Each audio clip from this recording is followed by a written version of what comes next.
मान्यवर, अभी एक फैशन हो गया है, आम्बेडकर आम्बेडकर आम्बेडकर आम्बेडकर आम्बेडकर आम्बेडकर। इतना नाम अगर भगवान का लेते तो 7 जन्मों तक स्वर्ग मिल जाता। अच्छी बात है ना? सुनिए तो।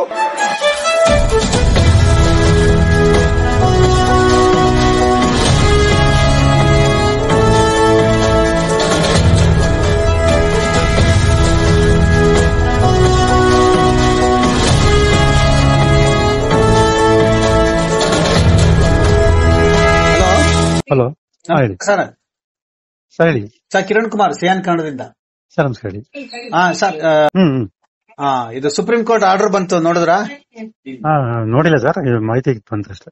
ಏನು ಅಂದ್ರೆ ಅದೇ ಅವ್ರಿಗೆ ಸಿಎಂ ಪತ್ನಿಗೆ ಬಿಗ್ ರಿಲೀಫ್ ಕೊಟ್ಟಿದೆ, ಪ್ರಕರಣನ ರದ್ದು ಮಾಡಿದೆ. ಏನು ಹೈಕೋರ್ಟ್ ಹೇಳಿದೆ ಅದನ್ನ ಎತ್ತಿ ಹಿಡಿದಿದೆ. ಪ್ರಕರಣ ರದ್ದುಪಡಿಸಿಲ್ಲ. ಹಾ, ಪಾರ್ವತಿಗೆ ಮತ್ತೆ ಬೈರತಿ ಸುರೇಶ್ಗೆ ಏನ್ ನೋಟಿಸ್ ಕೊಟ್ಟು ಅದನ್ನ ರದ್ದುಪಡಿಸಿದಾರೆ ಅಷ್ಟೇ. ಪ್ರಕರಣ ಇದೆ ಅಂದ್ರೆ ನಿಮ್ಗೆ ಅವ್ರೇನು ಇಡಿ ಏನು ಹಾಕೊಂಡಿದ್ರು ಅದನ್ನ ಇಡಿ ಹಾಕೊಂಡಿದ್ದ ಅರ್ಜಿನ ಇಡಿನ ಅದನ್ನ ರದ್ದುಪಡಿಸಿ. इंडिया में आपका स्वागत है। हम ಹೌದೌದು. ಇದಕ್ಕೆ ತಾವೇನ್ ಹೇಳ್ತೀರಾ ಸರ್?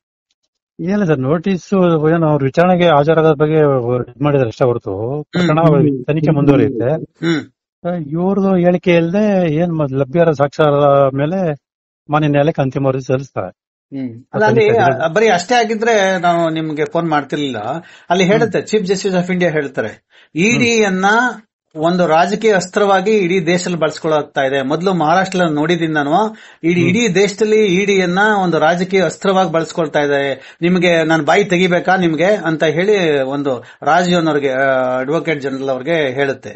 ಸೊ ಇದು ಏನಂತ ಹೇಳತ್ತ ಇದ್ರ ಬಗ್ಗೆ? ಅಲ್ಲ, ಅದು ಅವ್ರು ಯಾವ ಇದ್ರ ಮೇಲೆ ಹೇಳಿದ್ರೆ ಗೊತ್ತಿಲ್ಲ. ಆದ್ರೆ ಇಲ್ಲಂತೂ ಯಾವ್ದೇ ರಾಜಕೀಯ ಇಲ್ಲ. ಯಾಕಂತ ಹೇಳಿದ್ರೆ ಅಲ್ಲ, ನೀವು ರಾಜಕೀಯ ಮಾಡ್ತಾ ಇದ್ದೀರಿ ಅಂತಲ್ಲ. ಅಂದ್ರೆ ಸುಪ್ರೀಂ ಕೋರ್ಟ್ ಜಸ್ಟಿಸ್ ಏನ್ ಹೇಳ್ತಾ ಇದಾರೆ ಅಂದ್ರೆ, ರಾಜಕೀಯ ಶತ್ರುಗಳನ್ನ ಬಳಸ್ಕೊಳ್ಳಕ್ಕೆ ಇಡೀ ದೇಶದಲ್ಲಿ ಇಡಿಯನ್ನ ಬಳಸ್ಕೊಳ್ತಾ ಇದ್ದೀರಾ, ನಿಮ್ಮನ್ನ ಯಾಕೆ ಬಳಸ್ಕೊಳ್ತಾರೆ ಅಂತ ಹೇಳ್ತಾರೆ.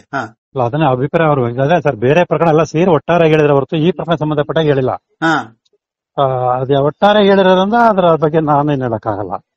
ಅಲ್ಲ, ಅವ್ರು ಹೇಳ್ತಾರೆ ಸುಪ್ರೀಂ ಕೋರ್ಟ್ ಅಲ್ಲಿ, ಈ ರೀತಿ ನೀವು ಈ ರೀತಿ ನೀವು ಮಾಡ್ತಿದ್ರೆ ನಿಮ್ಗೆ ಬಾಯಿ ತೆಗಿಬೇಕಾಗುತ್ತೆ, ನಾವು ಬಾಯಿ ಮುಚ್ಕೊಂಡಿದೀವಿ ನಿಮ್ಗೆ. ನಾನು ಮಾನ್ಯ ನ್ಯಾಯಮೂರ್ತಿಗಳಿಗೆ ಮನವಿ ಮಾಡ್ಕೊಳ್ಳೋದಂದ್ರೆ, ದಯವಿಟ್ಟು ನೀವು ಇದ್ರ ಬಗ್ಗೆ ಏನ್ ಗಮನಕ್ಕಿದೆ ಅದ್ರ ಬಗ್ಗೆ ಒಂದು ಸೂಕ್ತ ಆದೇಶ ಮಾಡಿ. ತನಿಖಾ ಸಂಸ್ಥೆಗಳು ಯಾವುದೇ ಸರ್ಕಾರದ ಪ್ರತಿನಿಧಿಯಾಗಲಿ ಅಥವಾ ಯಾವುದೇ ಒಬ್ಬ ವ್ಯಕ್ತಿಯ ಪ್ರಭಾವ ಪಡೆದ ಕೆಲಸ ಮಾಡಬಾರ್ದು. ನೀವು ಕಾನೂನುಬದ್ಧವಾಗಿ ಕೆಲಸ ಮಾಡಬೇಕು ಅನ್ನೋದ್ರ ಬಗ್ಗೆ ಒಂದು ಸೂಕ್ತ ಆದೇಶ ಮಾಡಿ ಅಂತ ನಾನು ಮನವಿ ಮಾಡ್ಕೊಳ್ತೀನಿ. ಅಂದ್ರೆ ಬರೀ ನೀವು ಬಾಯಿ ಕರೆಕ್ಟ್ ಆಗಿ ಹೇಳ್ತಾ ಇದ್ರಾಗ ಬಹಳ ಚೆನ್ನಾಗಿ ಹೇಳಿದ್ರಿ ಕೃಷ್ಣ ಅವರೇ. ಅಂದ್ರೆ ಸರ್ಕಾರ ನ್ಯಾಯಾಲಯ ಆದೇಶ ಕೊಡಬೇಕು, ನೀವು ಸರ್ಕಾರಗಳು ಹೇಳಿದಾಗ ಕುಣಿಬೇಡಿ ಅಂತ ಹೇಳಿ.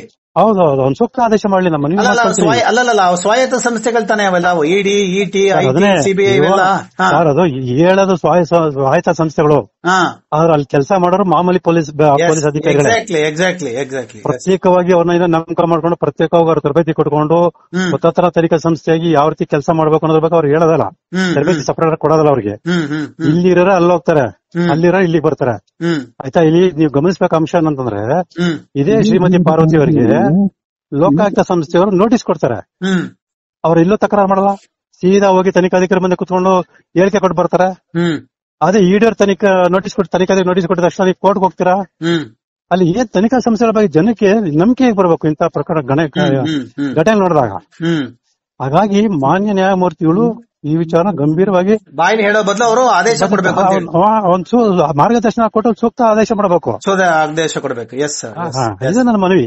Yes sir. ಮುಂದೆ ತಾವೀಗ ಈ ಯಾವ್ದಾದ್ರು ಈ ಮೂಡಾದಲ್ಲಿ ತಮ್ಮ ನಿಮ್ಮ ಡೆವಲಪ್ ಆಗಿದೆ, ನಿಮ್ದು ಏನೇನು ನಡೀತಿದೆ ಸರ್? ಸರ್, ಕಾನೂನು ಬಗ್ಗೆ ಏನೇನು ನಡೀತಾ ಇದೆ, ಈಗ ಜನಪ್ರತಿನಿಧಿ ವಿಶೇಷದಲ್ಲಿ ನಾನು ಅರ್ಜಿ ಹಾಕೊಂಡಿದ್ದೀನಿ. ಅದ್ರ ಬಗ್ಗೆ ಮಾನ್ಯ ನ್ಯಾಯಾಲಯ ಲೋಕಾಯುಕ್ತ ಸಂಸ್ಥೆಗೆ ದಾಖಲಾತಿಗಳು ಕೇಳಿದ್ದಾರೆ, 28ನೇ ತಾರೀಕು ಕೊಡಿ ಅಂತ ಹೇಳಿ. ಅವ್ರು 28ನೇ ತಾರೀಕು ಏನ್ ದಾಖಲಾತಿ ಕೊಡಿದ್ರೆ ಅದ್ರ ಮೇಲೆ ಒಂದು ಆದೇಶ ಮಾಡ್ತೀನಿ ಅಂತ ಹೇಳಿದ್ದಾರೆ.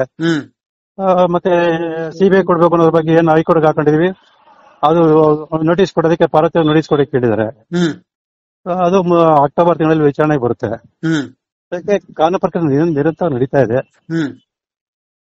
S sir, yes. Thank you sir, ಮಾತಾಡಿದ ಧನ್ಯವಾದ. ನಮಸ್ಕಾರ.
ಸಿಯಾನ್ ಚಾನೆಲ್ನ ನೋಡ್ತಾ ಇರಿ, ಸಬ್ಸ್ಕ್ರೈಬ್ ಆಗಿ, ಲೈಕ್ ಮಾಡಿ, ಶೇರ್ ಮಾಡಿ. ಮುಕ್ತ ಪತ್ರಿಕೋದ್ಯಮವನ್ನು ಬೆಂಬಲಿಸಿ.